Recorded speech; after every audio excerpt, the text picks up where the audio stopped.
A'udzu billahi minasyaitonir rajim. Bismillahirrahmanirrahim. Assalamualaikum warahmatullahi wabarakatuh. Alhamdulillahi rabbil alamin wa bihi nasta'inu ala umurid dunya waddin. Ashhadu an la ilaha illallah wahdahu la syarika lah. Wa ashhadu anna Muhammadan abduhu wa rasuluhu la nabiyya ba'dah. Allahumma salli wa sallim wa barik alaihi. Rabbana iftah bainana wa baina qaumina bil haqqi wa anta khairul fatihin. Walhamdulillahi rabbil alamin. Hadirin hadirat sekalian, hamba-hamba Allah yang mulia, pengurus Yayasan Serba Bakti, para ikhwan akhwat Thariqah Qadiyah Naksabandiyah yang ada di masjid ini maupun yang mengikuti melalui internet, karena acara ini juga di streaming. Hikmah ilmiah ini juga akan sekaligus bersambung dengan talqin zikir. Jadi terutama yang batal wudu, sambil saya bicara segera saja memperbarui wudu, lalu duduk lagi di tempat semula supaya nanti langsung masuk talqin zikir. Saya berterima kasih diundang untuk hadir bersama-sama mengikuti manakib di tempat ini. Saya akan banyak bicara tentang masalah keorganisasian kali ini. Jadi perlu para ikhwan akhwat ketahui, sejak tahun 2001, kemudian 2000 sekian saya lupa, itu ada perubahan pada undang-undang yayasan. Undang-undang yayasan yang versi lama itu, yayasan itu didirikan oleh yang namanya badan pendiri. Nah, badan pendiri ini sama seperti pemegang saham kalau di perusahaan. Cuma kalau pemegang saham itu kan dia punya modal itu disetorkan sebagai modal perusahaan. Nah, dia pemegang sahamnya. Dia mengangkat direksi, yang mengangkat direktur lain-lain yang memang modal dia. Kalau yayasan, badan pendiri itu seperti menguasai seluruh yayasan, tetapi uang yang masuk ke yayasan belum tentu setoran dari dia. Bisa jadi setoran orang, bahkan wakaf orang, sedekah orang, cuma dia jadi pemilik dan penguasa dan pengelola segala-galanya. Jadi banyak gak beres di yayasan zaman dulu itu. Maka jangan heran banyak pejabat bikin yayasan. Karena dia menguasai APBN. Dengan APBN bikin proyek jembatan, bikin jalan, bikin ini. Kan ada kontraktor tuh, ngerjain jalan, ngerjain bendungan, yang nyetor ATK, alat tulis kantor, ya. Nah, diam-diam diinjak dikit. Nah, lu bagi dong gue. Nah, gitu. Oh, kalau ngasih langsung takut ketangkep dianggap korupsi. Jangan nyumbang ke yayasan gue gitu. Nah, jadi zaman dulu itu banyak pejabat bikin yayasan, alat untuk menyembunyikan kekayaan hasil korupsinya. Ya, ngambil sana ngambil sini, masukin yayasan. Toh di yayasan dia penguasanya. Mending bikin perusahaan sendiri. Kalau perusahaan sendiri, dia penguasa di perusahaan, tapi modal perusahaan itu dari dia. Nah, ini di yayasan dia jadi penguasanya, tapi duitnya bukan duit dia, duit dari macam-macam. Nah, jadi banyaklah kita tahu banyak namanya yayasan, tapi sebenarnya untuk kepentingan pribadi. Oleh sebab itu pasca reformasi undang-undang yayasan diubah, ya. Dan dikatakan yayasan itu adalah sejumlah kekayaan yang disisihkan untuk kepentingan sosial, pendidikan, dan kemasyarakatan. Jadi yayasan itu adalah badan hukum untuk menampung dana, untuk menampung aset, untuk menampung kekayaan. Yayasan itu organisasi yang mengelola kekayaan. Karena itu yayasan tidak punya anggota. Loh, kalau saya mau mengumpulkan orang bagaimana? Ini orangnya penggemar motor gede, ini orangnya penggemar pemancing-pemancing. Itu namanya bukan yayasan, badan hukumnya namanya perkumpulan. Itu beda. Perkumpulan itu bisa di badan hukumkan, bisa juga tidak. Itu menurut undang-undangnya, karena dalam konstitusi kita setiap rakyat itu berhak mengeluarkan pendapat dan berserikat, berorganisasi. Begitu. Jadi kita bikin saja misalnya perkumpulan senam pagi, jalan apa nih namanya? Jalan Gurame misalnya. Itu udah jadi organisasi namanya. Dia mau berurusan dengan polisi, dia mau berhubungan dengan pemberitahuan kepada Polsek Anu. Kami organisasi senam pagi Jalan Gurame mau menutup jalan. Untuk kegiatan ini, ketuanya siapa? Sekretaris siapa? Kirim surat ke kantor polisi. Itu sudah sah. Itu namanya organisasi perkumpulan, tapi tidak berbadan hukum. Tapi ada perkumpulan di badan hukum kan, dibuat akta notarisnya, dilaporkan ke Kementerian Hukum dan HAM, nanti keluar surat pengesahannya. Nah, ini namanya ormas, begitu. Maka di Suryalaya itu, terutama setelah Abah Hanum wafat, dibenahi yayasan serba bakti untuk mengurusi aset, mengurusi kekayaan. Di sana ada sekolah, ada madrasah, ada lahan, ada sawah, ada kampus. Nah, itulah yayasan. Di sini ada masjid, sumbangan orang, sumbangan para ikhwan, bikin musola, bikin madrasah. Nah, ini ada aset, ada kekayaan. Berarti di sini ada yayasan. Begitu. Di tempat lain ada yayasan. Tapi kan yayasan tidak punya anggota. Nah, bagaimana ini dengan anggota para ikhwan TKN ini? Untuk para anggota ini dibuatlah organisasi, sifatnya perkumpulan berbadan hukum, namanya Lembaga Dakwah TKN, Lembaga Dakwah Thariqah Qadiriyah Naksabandiyah Pondok Pesantren Suryalaya. Nah, jadi yang punya anggota itu LDTKN, begitu. Di Jakarta begitu juga, saya ketua Korwil. Nah, yayasan bagaimana? Ada aset nggak? Ada kekayaan? Ada. Ada bangunan yang harus dikelola, ada selama ini kita bikin kegiatan-kegiatan pendidikan, kursus-kursus, ada dari situ ada kelebihan dana sekian ratus juta. Nah, itu aset, biarkan itu Yayasan Korwil Jakarta. Tapi untuk menghimpun anggota, bikin Lembaga Dakwah TKN. Karena lembaga dakwah ini namanya lembaga dakwah, tapi sifatnya adalah perkumpulan berbadan hukum. Nah, itu. Dan punya anggota. Karena punya anggota, boleh narik iuran dari anggota. Nah, sebab kalau nggak narik iuran dari anggota, ini organisasi, dananya dari mana untuk bikin kegiatan?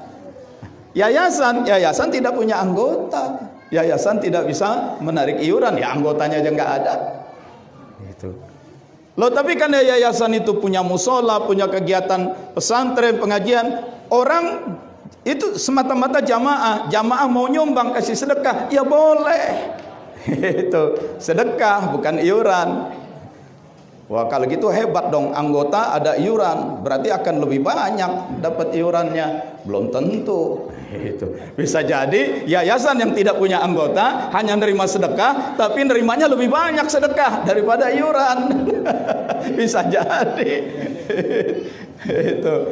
Sebab di sini kan iuran mah terikat sebagai anggota. Sebagai anggota ya bayar iuran. Kalau di sini saya bukan anggota karena yayasan tidak punya anggota.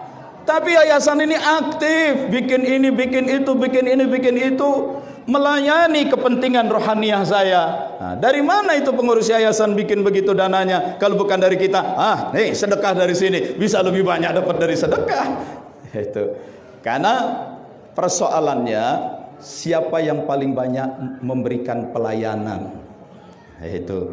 Berorganisasi ini menjadi pengurus organisasi, prinsipnya melayani. Melayani, bukan minta dilayani. Bukan karena jadi pengurus harus serba duduknya di depan, harus serba disambut, harus serba. Tidak, pengurus itu melayani, pengurus apapun melayani. Menjadi pemimpin itu melayani. Gitu ya. Nah, oke. Itu perbedaan yayasan dengan perkumpulan. Yayasan mengelola aset, perkumpulan mengelola orang, menghimpun orang. Yayasan tidak punya anggota, maka tidak bisa mengumpulkan uang iuran. Tapi sedekah boleh, hadiah, hibah, wakaf boleh. Perkumpulan punya anggota dan boleh menarik uang iuran dari anggota. Satu lagi perbedaannya, saya tambahkan. Karena yayasan ini ada pembinanya, maka pembina itu dia yang mendirikan yayasan, dia yang menunjuk siapa-siapa yang jadi pengurus. Di pusat ada pembina, tunjuk ini kamu jadi pengurus. Dia pula yang menunjuk ini pengawas. Pengawas mengawasi pengurus. Pusat. Bagaimana kalau mau ada yayasan di Yogyakarta misalnya, pembina juga mengangkat pengurus di Jogja. Jadi pembina itu berkuasa penuh. Dari atas dia tunjuk pengurus, dia tunjuk pengawas. Di daerah-daerah dia bikin perwakilan. Dan kapanpun dia mau ganti pengurus, pembina bisa. Itu. Tetapi pembina pun ada batasnya. Pembina tidak boleh menerima uang apapun dari yayasan. Gak boleh. Gaji aja gak boleh. Itu. Gaji saja tidak boleh pembina itu. Dia diberikan kewenangan, kekuasaan besar, tapi dia tidak boleh mendapatkan manfaat. Tidak boleh mendapatkan gaji, tidak boleh mendapatkan keuntungan. Begitu. Dan kalau melanggar bisa dilaporkan ke pengadilan. Bisa dihukum. Itu. Tapi pembina itu dari atas ke bawah menguasai. Tidak boleh digaji, tidak boleh mendapatkan keuntungan. Pembagian makanan apapun di stop dulu. Ya, karena jamaahnya jadi nengok-nengok bagiin makanan, nggak konsentrasi ke sini ya. Itu. Jangan ada kegiatan lain-lain dulu. Beda dengan pengurus perkumpulan. Apakah perkumpulan sepeda motor gede, apakah perkumpulan tarekat, ya. Kekuasaan bukan ada di pembina. Kekuasaan itu kewenangan ada di anggota. Jadi anggota tingkat kecamatan misalnya, anggota menghimpun diri, lalu mengangkat siapa jadi pengurusnya, jadi ketuanya. Nah, nanti pimpinan kecamatan ini memilih lagi pengurus tingkat kabupaten. Pengurus kabupaten memilih lagi tingkat provinsi. Pengurus provinsi pilih lagi tingkat nasional. Jadi dari bawah ke atas kedaulatan itu.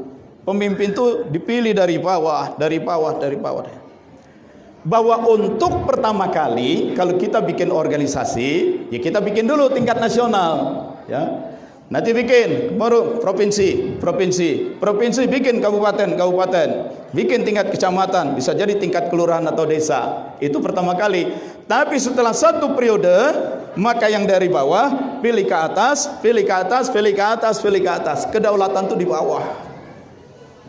Kalau yayasan, kedaulatan itu di pembina paling tinggi. Dia menguasai, dia mau copot pengurus-pengurus di bawahnya sah, boleh. Tapi dia tidak boleh menikmati apapun dari keuntungan yayasan itu. Itu kelebihan-kelebihan. Digaji aja nggak boleh. Makanya sekarang orang bikin lembaga-lembaga pendidikan, badan hukumnya bukan yayasan, PT. Universitas pun sekarang bikinnya PT. Sebab kalau dia bikin sekolah, yayasan sebagai pembina, dia tidak boleh mendapatkan keuntungan apapun dari yayasan itu. Berkembanglah madrasahnya, berkembanglah dari TK, SD, SMP, universitas, banyak duit masuk, pembina tidak boleh ambil keuntungan sedikit pun, tidak boleh digaji. Makanya sekarang orang bikin sekolah-sekolah lembaga pendidikan PT, kayak perusahaan. Ya memang pendidikan pun akhirnya kayak perusahaan sekarang. Yang penting kan uang masuk, uang masuk, uang masuk, begitu. Soal proses belajarnya benar atau enggak, kalau perlu kasih aja ijazah, ijazah dapat, sarjana ada, tapi nganggur, nggak punya keahlian apa-apa, itu urusan lo dah. Yang penting gue pemilik perusahaannya kaya raya, begitu. Ya udah kayak PT, begitu, ya. Nah, jadi kalau Anda bikin yayasan, Anda pembina, bersiaplah Anda tidak boleh mendapatkan manfaat dari situ. Karena itu memang seorang pembina yayasan itu adalah betul-betul orang yang mendedikasikan dirinya, hartanya untuk organisasi melayani masyarakat. Lah kalau gitu bikin perkumpulan saja, LDTKN. Boleh nggak pengurus digaji? Boleh. Pengurus tingkat kecamatan digaji. Tapi gajinya dari mana duitnya? Gajinya itu didapat dari iuran anggota. Mau nggak anggota bayar iuran yang sebagian uang iurannya untuk gaji pengurus? Tergantung. Kalau Anda adalah pengurus yang berwibawa, kalau Anda adalah pengurus yang menyantuni orang-orang di bawah, kalau Anda adalah pengurus yang memang ngurusi anggota, kalau Anda memang pengurus yang memberikan ilmu dan pelayanan kepada anggota, anggota akan lihat, ini pengurus kita pontang-panting ngurusin kita. Kesana kemari emang nggak perlu bensin, kesana kemari emang nggak habis waktunya. Kalau dia habis waktunya buat ngajar kita, membimbing kita, ngurusin kita, kapan dia kerja cari nafkah buat keluarganya? Nggak fair dong kita diurusin tapi kita nggak berkorban. Maka anggota pun akan bayar iuran, bahkan bisa mau tambahkan iurannya untuk menggaji pengurus. Jadi boleh pengurus itu digaji. Boleh pengurus itu, wah kalau gaji mah terlalu besar, ini kan organisasi sosial, nggak sanggup lah, dan memang tidak perlulah kita pengurus organisasi sosial pakai digaji. Ya paling tidak bensinnya diurusin, gitu, dapatlah untuk bensin, untuk pulsa, untuk waktu, begitu. Ya, itu sebabnya contoh dalam Islam, zakat itu kan sebenarnya kegiatan sosial. Setiap kita wajib bayar zakat. Tapi kalau zakat itu nggak ada, tidak diorganisasikan, kan zakat itu amburadul. Ada mustahik yang dapat zakat. Yang sana fakir miskin nggak dapat, numpuk di sini. Maka dibentuklah lembaga amil zakat. Lembaga amil zakat itu tugasnya mengingatkan, ini harus zakat. Lembaga amil zakat mendidik masyarakat, membangun kesadaran tentang perlunya berzakat. Tugasnya mendidik, membuat tulisan-tulisan, ya, memberikan penataran, menerbitkan buku, lalu menghimpun dana zakat dan mengatur mana mustahik yang perlu diberikan. Jangan zakat mengalirnya ke situ lagi, tapi merata. Nah, ini amil kan kerja, sibuk. Maka dalam Quran Allah pun mengatur amil boleh mendapat bagian dari zakat. Adil kan? Itu urusan sosial, tapi nggak mungkin dong seseorang ngurusin urusan sosial dia sendiri babak belur. Masyarakat pun harus bertanggung jawab. Itu coba lihat dalam surat At-Taubah ayat 60. Siapa yang berhak mendapatkan zakat? Yang berhak itu namanya mustahik. Ada 8 golongan, disebut 8 asnaf, ya. Fakir miskin, yang ketiga amil, orang yang bekerja ngurusin zakat. Wajar, ya, dia harus mencetak, dia harus menulis, dia harus membuat gambar, dia harus memotivasi orang, menyemangati orang untuk bayar zakat. Dia keluarkan waktunya, dia korbankan kepintarannya, mengotin, wajar dia dapat 1/8, biasanya paling gampang karena asnaf 8 golongan, ya berarti dia 1/8, berarti dia 12,5%, gitu. Nah, tapi pada dasarnya organisasi sosial, apakah berbentuk yayasan atau berbentuk perkumpulan, pimpinan adalah pelayan. Berikan layanan yang terbaik. Itu. Kalau sudah kita berikan layanan yang terbaik, maka jamaahnya, umatnya, anggotanya pun akan menjadi anggota dan umat yang terbaik. Itu. Karena nggak mungkin dong umat itu, yuk mana kifan, habis mana kalian makan, duit buat beli makanannya dari mana? Pikirin dong. Nah, itu, ya. Ya, nggak mungkin, kecuali memang kita dalam keadaan sulit sama sekali. Ya, nah, jadi semua ini dari kita untuk kita. Begitu. Ya, jadi kalau yayasan itu pembina punya kedaulatan, kalau lembaga dakwah TKN itu anggota yang punya kedaulatan, memilih dari bawah. Nah, jelas ya sudah perbedaan Yayasan Serba Bakti dengan lembaga dakwah TKN. Nah, sekarang Suryalaya ini kalau GMPS, IBJ itu sama dengan LDTKN, itu sama saja dengan organisasi perkumpulan. Nah, saya kasih contoh LDTKN-nya saja. Nah, emak-emaknya adalah Ibu Bella, anak-anaknya GMPS, itu sama saja ya. Nah, meskipun organisasi terpisah, tapi saya mau membedakan antara yayasan, organisasi yang mengelola aset kekayaan, dengan perkumpulan, organisasi yang mengelola anggota. Nah, apakah semuanya atau emak-emaknya saja Ibu Bella atau anak mudanya GMPS itu sama ya. Nah, sekarang dari sejarahnya ya. Karena dulu murid-murid Abah Anom, para ikhwan dan akhwat tersebar di mana-mana ya. Maka kemudian dibuatkan Yayasan Serba Bakti. Jadi sebelum ada organisasi, para ikhwan dan akhwat TKN di seluruh Indonesia, organisasinya itu yayasan. Apakah namanya korwil atau perwakilan. Setelah itu baru dibentuk LDTKN. Nah, bagus. Tetapi karena akan dibentuk LDTKN, lembaga dakwah perkumpulan anggota, yang dahulunya adalah dikelola oleh korwil, dikelola oleh perwakilan yayasan, hendaknya ketika membuat LDTKN di satu tempat, hargai pengurus yang sudah ada lebih dulu. Kan pengurus yayasan ini yang sudah lebih dulu berdakwah, pengurus yayasan ini yang sudah lebih dulu memperkenalkan TKN di wilayah itu, pengurus yayasan ini yang sudah lebih dulu mengadakan berbagai kegiatan. Ketika kita akan bikin LDTKN, jangan beberapa orang langsung nyelonong bikin LDTKN. Ini tidak beradab namanya. Kulo nuwun dulu dengan yang sepuh, yang tua. Kan jamaah ini muridnya Abah Anom. Kita murid Abah Anom. Ya. Saya wakil talqin pun tidak pernah menganggap ikhwan itu sebagai murid saya. Enggak boleh. Semua ini murid mursyid, bukan muridnya wakil talqin, bukan muridnya pengurus yayasan, juga bukan murid pengurus LDTKN, bukan. Tapi karena dulu murid-murid Abah Anom ini diurus oleh pengurus yayasan, sekarang kita mau bikin LDTKN, jangan nyelonong bikin. Kulo nuwun, ajak dulu bicara yang tua, Pak, begini. Nah, baru bikin. Karena nanti anggota jamaah itu beralih. Di sini statusnya cuma jamaah hadir, tapi masuk ke sini statusnya adalah anggota. Ini hadirin jamaah, boleh hadir, boleh tidak. Nah, tetapi begitu anggota, dia punya hak, juga punya kewajiban. Nah, anggota organisasi. Lain kalau cuma jamaah. Itu ya. Nah, sama aja jamaah sholat.